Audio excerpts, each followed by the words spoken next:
Now, as we transition to our next guest, I mean, this is getting into the private exchange space that is absolutely exploding out in the marketplace. Health plans are trying to figure out, hey, where do I play in this game? Brokers, consultants trying to figure out, hey, where do I play in this game? Employers are trying to say, hey, is this the right solution for me? And joining us on the program right now is Dan Christoffers. He's the Director of Business Development at GoHealth. Dan, welcome to the program. Hey, guys. Good morning. Good morning to you. How are you doing? I'm doing well. Thanks for asking. It's been an exciting week here in Chicago with the Blackhawks winning their third Stanley Cup. Congratulations. Three out of 6 years. You guys are a dynasty, everyone's saying. I think that it's pretty safe to say that we are a dynasty. So it's exciting. I'm a big hockey guy myself, so I play a lot of hockey. So it's been fun. Well, we'll talk hockey when you get down here to Atlanta for the event next week. Let's talk a little shop. Just give us an overview on GoHealth for our audience who doesn't know you guys. Yeah, absolutely. So I think the first thing that I usually say is that we offer the most comprehensive private exchange in the individual health insurance space, I think, and we've got the results over the last couple of years that really back that up. GoHealth is a leading provider of individual health insurance technology for those of you that aren't too familiar. We also offer enrollment solutions that really range from end-to-end or kind of an end-to-end service from consumer acquisition all the way to retention. We were founded in 2001, and we work with about 350 insurance carriers across the country. So we work in all 50 states, and we really specialize in displaying insurance plans, rates, giving consumers decision support tools to help them through the shopping process, and then give them a seamless pathway to be able to enroll in both on and off exchange plans. We've expanded our portfolio of products over the last 15 years or so to include a general agency that we call our virtual marketing organization. And we've got about 4,000 agents that work throughout the country that are writing various products for our general agency. So that's going to include all the major carriers that you guys are certainly familiar with. In 2013, we signed a web-based entity agreement. There are a handful of web-based entities out there that with the U.S. federal government. And that really enabled us to enroll consumers in both subsidy-eligible plans, subsidy health plans, as well as off-exchange plans under the Affordable Care Act. Go ahead. Hey, Dan, a couple of things there. Just, we've got this current ruling pending in the Supreme Court regarding subsidies. How do you guys internally look at that and the impact, potentially on GoHealth's business? Yeah, sure.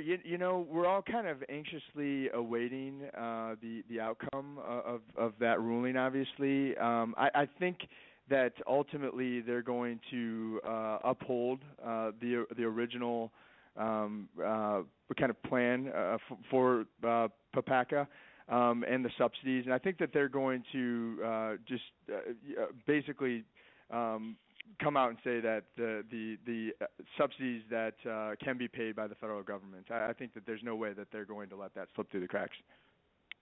Now, Dan, when you look at the private exchange space, I mean, it is red hot right now. If somebody's not doing it, they're trying to figure out how they do it on the employer side, or if they're a broker, how are they going to maybe rep a certain private exchange? Do you see, the adoption rates increasing, decreasing? Where's the view there at GoHealth?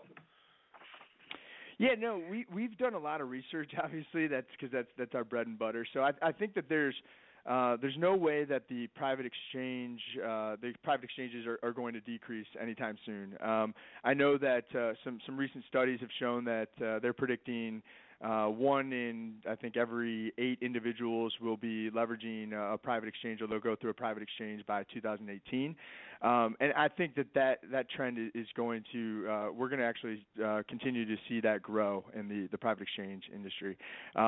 We had such an impact over the last couple of annual enrollment periods that there's really no way that they can discontinue supporting the private exchanges out there. And the platform and the shopping experience for consumers is just getting better and better.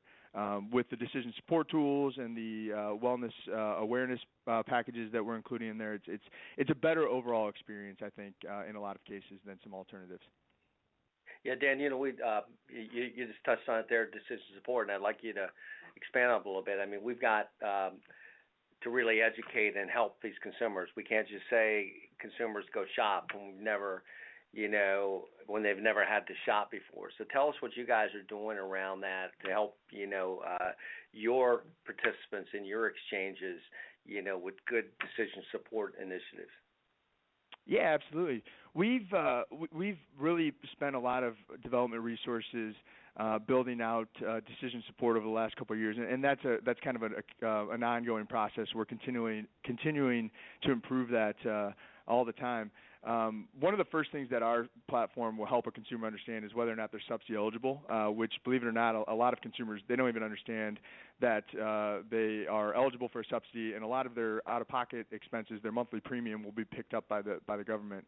And it's shown that about 85% of consumers are subsidy eligible. So that's something that we want to help them understand up front. And then once they see the plans on our private exchange, they have the ability to go through a series of questions that ask them things like how many times a year do they generally go to the doctor, what prescriptions they're currently taking, who their primary care physician is, a really kind of a robust set of questions that will help them select one or two plans that are going to be the best fit for them based off of the answers to those questions. Now, Dan, when you talk about, consumer literacy being pretty low, and I've seen studies myself that, consumer literacy around their healthcare benefits is very low, and it's been that way because we've never really had to be informed consumers up until now. So some of these tools that you just mentioned, that's going to help the employee consumer, be a smarter consumer of healthcare. Is that right? Yeah, that's exactly right. So we're doing as much as we possibly can to educate the consumer up front before they select a plan. The vast majority of consumers still are looking to speak with a licensed advisor that can help them through the plan selection, but we are seeing a growing trend of consumers that want to do it on their own and go through the entire process online. And in those cases, we want to make sure that the consumer is actually purchasing a plan that is going to fit their needs, and they're not just shooting from the hip, so to speak, to select a plan.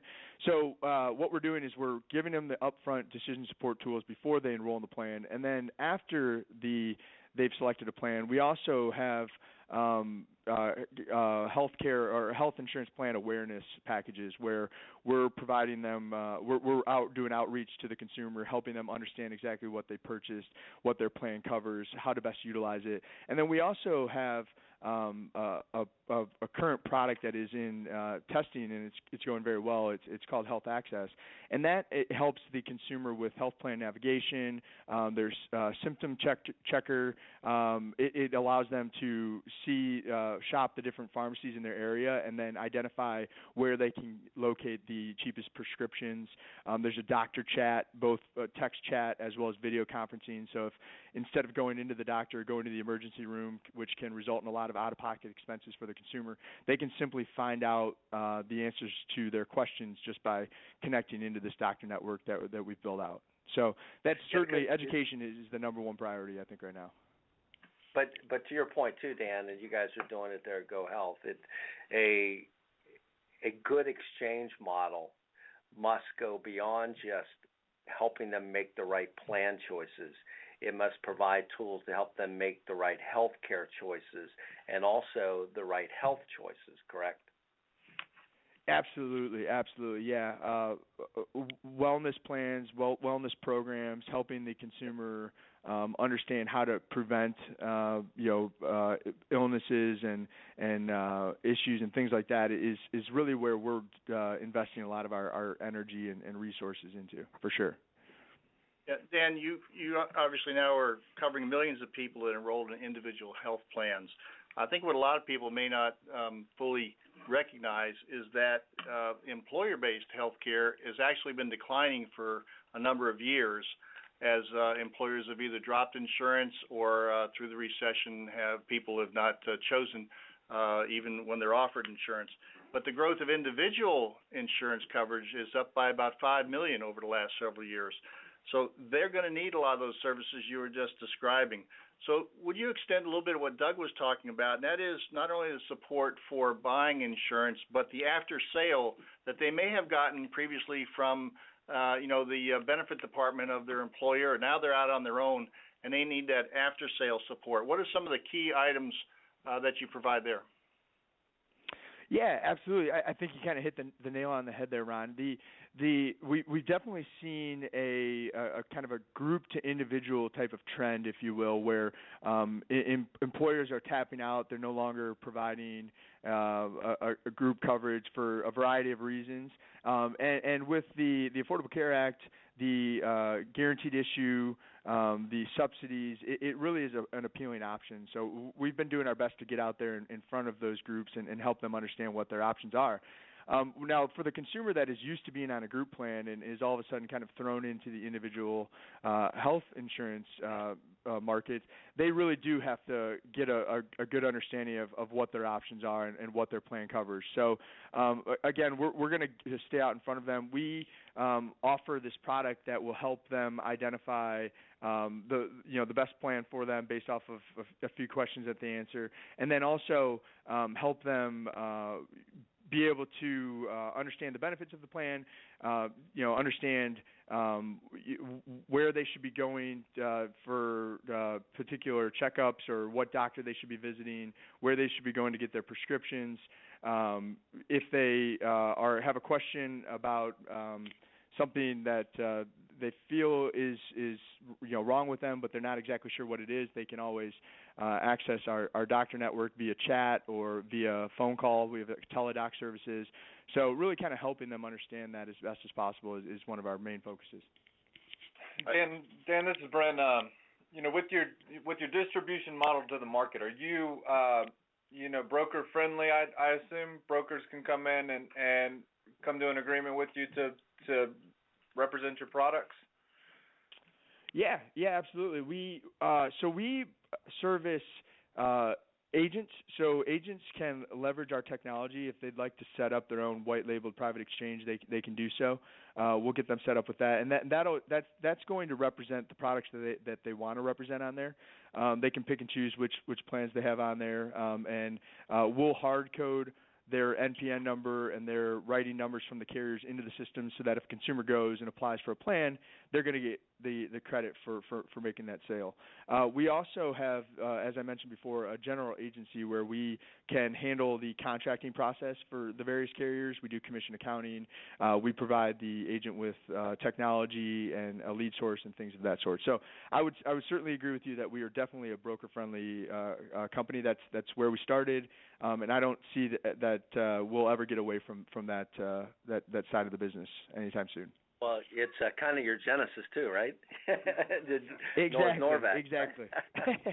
That's right. That's where we started. As plan members move from this employer environment to the individual environment, in many of the employer environments that have instituted healthcare consumerism concepts of high deductible health plans, account-based plans, they've also provided rewards and incentives after the enrollment time for various activities that they've done, whether it's some sort of a point system, whether it's dollars, whether it's, win some big prize. Are you yet building in those types of incentives after the sale, or are the insurance companies you're using on these individual products allowing for those kinds of financial rewards, incentives to the individual? Yeah, that's something that we've certainly been hearing a lot more about recently, and it is on our radar.